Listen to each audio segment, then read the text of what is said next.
Shalom, Dr. Yana Sanders here, with Darla Fields. and we're here to give you important information about your flights to and from Israel. Now, first thing you have to have is a current passport.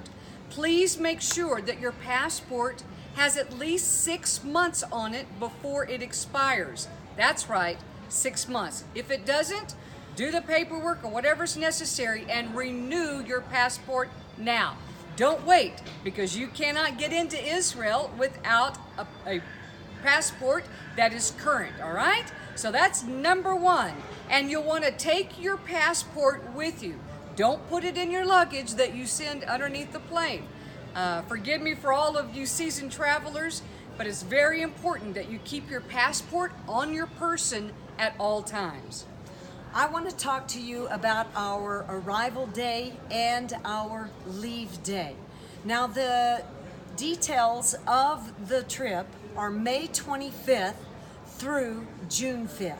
That means if you are flying from America or another country that it takes you a full 24 hours to get here, you want to schedule your flight to leave on May 25th, arriving May 26th. So let me ask you, the tour begins on May 26th in Israel when everybody arrives. That is correct. We will meet you at the airport on May 26th.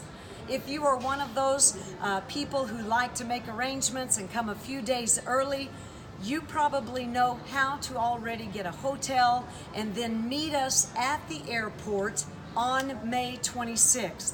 But it's important for those who are not seasoned travelers to understand that if you are coming from a country that it's only a few hours flying to Israel, schedule your flight to arrive on May 26th. Now, our leave day is June 5th. And we've had several emails asking, we're trying to book flights, what are we doing on June 5th? Are we touring that day or are we not? So what we have decided to do on the very last day of the trip, June 5th, is give you that whole day off. So if you want to schedule your flights to return home or go to a different place, you can schedule them at any time on June 5th, and we will schedule shuttles throughout the day to take you back to the airport in Tel Aviv, and you can catch the shuttle that is about 4 hours away from your flight time, because all of us know that it will take you about 3 hours to get through all of the security to get to your gate and be there in time for your scheduled flight. Yeah, you don't want to mess around with that. You need to be at the airport 3 hours before you fly, because that plane won't wait for you. And I don't know about you, but we don't want to miss 1 minute listening to Ian, Samantha, Grant Mahoney, Arun. Darla and I will be bringing the Jewish Hebraic perspective on things here in Israel, teachings from the Word of God. It's just going to be marvelous. So you'll want to arrive 3 hours before you fly. And also, you want to check in using that passport. If you have a driver's license or a different way that you normally check in, please use your passports to check in.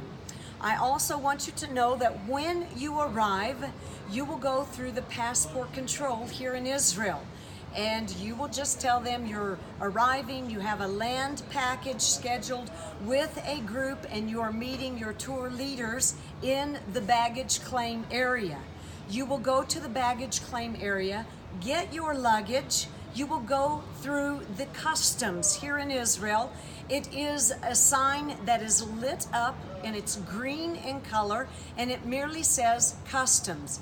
That's where you go through. You will come into the arrivals hall and you will look for someone holding a sign that says Ian Clayton.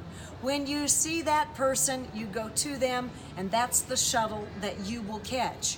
If you arrive and there's no one there that has a sign, You will simply wait in that area until you see someone holding that sign and be looking for it, because we will have them there periodically throughout the day, trying to schedule them around certain times, arrival times, and then they will be shuttling you to the first hotel that we will be at, which is in Netanya.